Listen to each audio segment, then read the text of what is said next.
Assalamualaikum warahmatullahi wabarakatuh. Shalom, Om Swastiastu, salam sejahtera untuk kita semua. Perkenalkanlah kami dari kelompok 4 mata kuliah ekonomi publik akan mempresentasikan hasil kelompok kami tentang teori barang publik dan teori barang swasta. Next.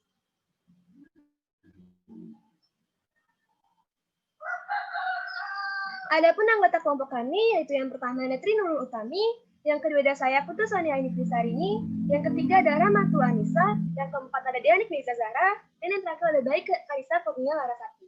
Next. Yang pertama yang akan dibahas yaitu barang publik. Barang publik merupakan barang-barang yang tidak dapat dibatasi siapa penggunanya dan sebisa mungkin bahkan seseorang tidak perlu mengeluarkan biaya untuk mendapatkannya. Barang publik adalah barang yang apabila dikonsumsi oleh individu tertentu tidak akan mengurangi konsumsi orang lain akan barang tersebut. Barang publik dan barang kolektif. Barang publik hampir sama dengan barang kolektif. Bedanya, barang publik adalah untuk masyarakat secara umum atau keseluruhan, sementara barang kolektif dimiliki oleh satu bagian dari masyarakat atau satu komunitas yang lebih kecil, dan hanya berhak digunakan secara umum oleh komunitas. Di sini kami akan membahas tentang 5 teori barang publik, yaitu terdiri dari teori Piaget, teori Bowen, teori Eric Linda, teori Samuelson, dan teori anggaran. Yang pertama ada teori Piaget. Piaget berpendapat bahwa barang publik harus disediakan sampai suatu tingkat di mana kepuasan marginal akan barang publik sama dengan ketidakpuasan marginal akan pajak yang dipungut untuk membiayai program pemerintah atau menyediakan barang publik. Pada diagram kurva kepuasan akan barang publik ditunjukkan oleh kurva UU. Kurva UU tersebut mempunyai bentuk menurun yang menunjukkan bahwa semakin banyak barang publik yang dihasilkan, maka akan semakin rendah kepuasan marginal yang dirasakan masyarakat. Dua, ada teori Bowen. Bowen mengemukakan teori yang didasarkan pada teori harga sama halnya pada penentuan harga pada barang swasta. Bowen mendefinisikan barang publik sebagai barang di mana pengecualian tidak dapat ditentukan. Jadi, sekali suatu barang publik sudah tersedia, maka tidak ada seorang pun yang dapat dikecualikan dari manfaat barang tersebut. Yang ketiga itu teori dari Eric Linda.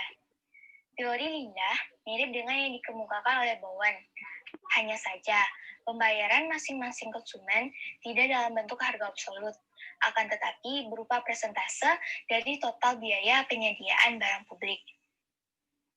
Kelemahan dari teori ini, karena teori ini hanya membahas mengenai barang publik saja, tanpa membahas mengenai barang swasta yang dihasilkan oleh sektor swasta. Yang keempat, itu ada teori dari Samuelson. Samuelson ini menyatakan bahwa adanya barang yang mempunyai dua karakteristik, yaitu non-exclusionary dan non-rivalry. Tidaklah berarti bahwa perekonomian tidak dapat mencapai kondisi parental optimal atau tingkat kesejahteraan masyarakat yang optimal, di mana parental optimal itu adalah suatu kondisi perekonomian di mana perubahan yang terjadi menyebabkan paling tidak salah satu orang akan mengalami kerugian. Nah, kelemahan dari teori ini adalah anggapan bahwa konsumen secara terus terang mengemukakan kesukaan mereka terhadap barang publik, dan kesukaan mereka inilah yang menjadi dasar pengenaan biaya untuk menghasilkan barang publik. Nah, yang kelima itu ada teori anggaran. Teori anggaran ini didasarkan pada suatu analisa di mana setiap orang membayar atas penggunaan barang-barang publik dengan jumlah yang sama, yaitu sesuai dengan sistem harga untuk barang-barang swasta. Kelemahan dari teori ini yaitu digunakannya kurva indifference sebagai alat analisis yang baik dari segi teorinya, akan tetapi kurang bermanfaat untuk diaplikasikan pada kehidupan sehari-hari. Nah, selanjutnya itu ada barang swasta. Barang swasta adalah barang yang disediakan melalui sistem pasar, dapat menyebabkan alokasi sumber-sumber ekonomi secara efisien. Pada barang swasta ini akan dibahas efisiensi konsumen, efisiensi produsen, kondisi Pareto optimum bagi konsumen, dan kriteria kompensasi karakteristik barang swasta. Selanjutnya, efisiensi konsumen. Dalam perekonomian yang menggunakan sistem pasar, harga barang, jasa, upah, dan sebagainya ditentukan oleh permintaan dan penawaran. Dalam sistem perekonomian pasar yang sempurna, harga-harga merupakan data yang berarti tidak ada satu pihak pun, baik produsen maupun konsumen, secara sendiri-sendiri dapat mempengaruhi harga. Dalam analisa efisiensi konsumen ada beberapa asumsi yang digunakan untuk mempermudah analisis, yaitu dalam masyarakat hanya ada 2 orang konsumen A dan B. Yang selanjutnya hanya ada 2 barang swasta yang tersedia, makanan dan pakaian, dan distribusi pendapatan sudah tertentu. Nah, dapat dilihat di sebelahnya itu ada kurva indifference konsumen A dan di bawahnya kurva indifference konsumen B. Setiap titik pada kurva indifference menunjukkan kesamaan dalam kesukaan A terhadap kombinasi makanan dan pakaian yang berbeda-beda. Titik L dan titik M terletak pada satu kurva indifference yang berarti A merasa kepuasannya sama, walaupun pada titik L dan titik M memiliki jumlah pakaian dan makanan yang saling berbeda. Semakin jauh letaknya dari titik pusat O, berarti semakin besar kepuasan A. Pada titik kurva indifference yang ketiga, kurva kepuasan sama yang ketiga, memberikan kepuasan yang lebih besar. Akan tetapi, hal itu tidak dapat dicapai karena pendapatannya yang sudah tertentu tidak dapat mencapainya. Jadi, kepuasan tertinggi yang dapat dicapai A dengan pendapatannya adalah kurva yang kedua, yang garis kedua, yaitu kurva indifference yang menyinggung garis M0 dan P0. Analisis yang sama juga berlaku bagi B. Kondisi Pareto optimum bagi konsumen. Untuk mengetahui kondisi Pareto optimum, maka kita harus mengetahui konsep tingkat pertukaran marginal atau TPM, marginal rate substitution.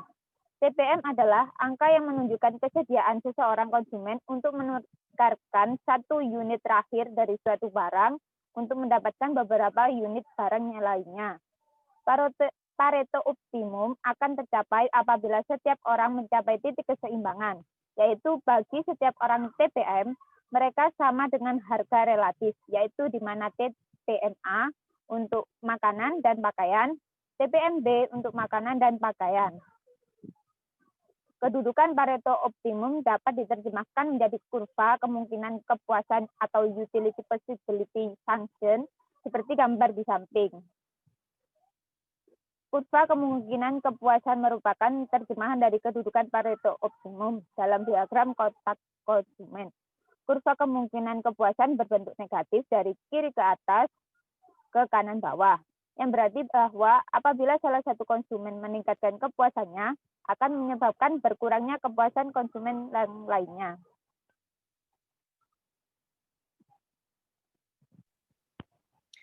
Apabila kita mengambil titik Pareto non-optimal lainnya, maka kita akan mendapatkan beberapa kurva kemungkinan konsumsi lainnya. Kepuasan seluruh masyarakat yang maksimal ditunjukkan dengan kurva kemungkinan konsumsi yang paling kanan. Dari berbagai kurva kemungkinan konsumsi, kita bisa menentukan kurva kemungkinan konsumsi besar yang diperoleh dengan cara mencari kurva KK yang paling luar. Selanjutnya ada efisiensi produsen. Kondisi keseimbangan produsen akan tercapai pada titik persinggungan antara kurva anggaran dengan KP. Perubahan alokasi penggunaan faktor produksi tanah dan tenaga kerja di antara kedua produsen dapat menyebabkan kenaikan produksi pakaian, sedangkan produksi makanan tidak mengalami perubahan. Sebaliknya, perubahan kombinasi pengguna tanah dan tenaga kerja dapat pula menyebabkan kenaikan produksi makanan, sedangkan produksi pakaian tidak mengalami perubahan. Alokasi optimum produsen dan konsumen.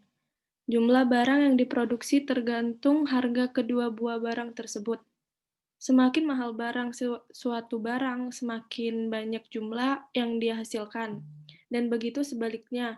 Misalkan harga makanan sama dengan PM, dan harga pakaian sama dengan PP, yang pada pasar persaingan sempurna ditentukan secara eksogen, sehingga data bagi produsen maupun konsumen sama atau asumsinya pasar semuanya dalam persaingan sempurna.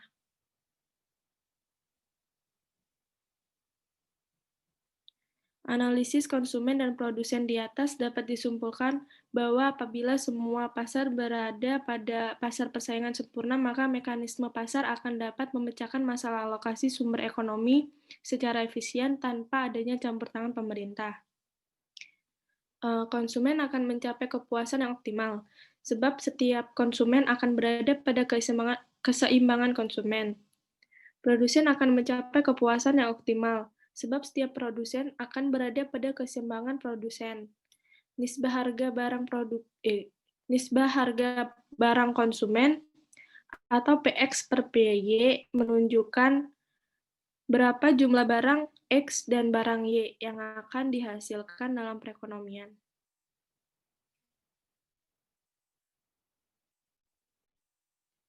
Yang terakhir ada kriteria kompensasi. Adanya pasar persaingan sempurna akan menyebabkan terjadinya Pareto optimum bagi konsumen dan produsen. Dalam hal ini, setiap perubahan dari kondisi Pareto optimum tersebut akan menyebabkan inefisiensi alokasi sumber-sumber ekonomi. Kaldor dan Hicks menyatakan bahwa setiap perubahan tetap akan meningkatkan kesejahteraan masyarakat apabila pihak yang dirugikan dapat memperoleh kompensasi atas kerugian tersebut, sehingga ia berada pada tingkat kepuasan yang sama, sedangkan pihak yang untung mengalami kenaikan kesejahteraan. Jadi, dari analisis di atas dapat disimpulkan bahwa pada sistem pasar persaingan sempurna, mekanisme harga dapat menjamin tercapainya efisiensi dalam alokasi barang konsumen dan alokasi faktor produksi. Akan tetapi, mekanisme pasar tidak dapat memecahkan masalah keadilan dan dalam distribusi konsumen barang. Oleh karena efisiensi yang dicapai mungkin menyebabkan seseorang konsumen mendapatkan satu barang apapun. Dari presentasi kelompok kami, apabila ada kesalahan, kami mohon maaf. Akhir kata, kami tutup dengan Wassalamualaikum warahmatullahi wabarakatuh. Shalom, Om Santi Santi Santi Om. Salam sejahtera untuk kita semua.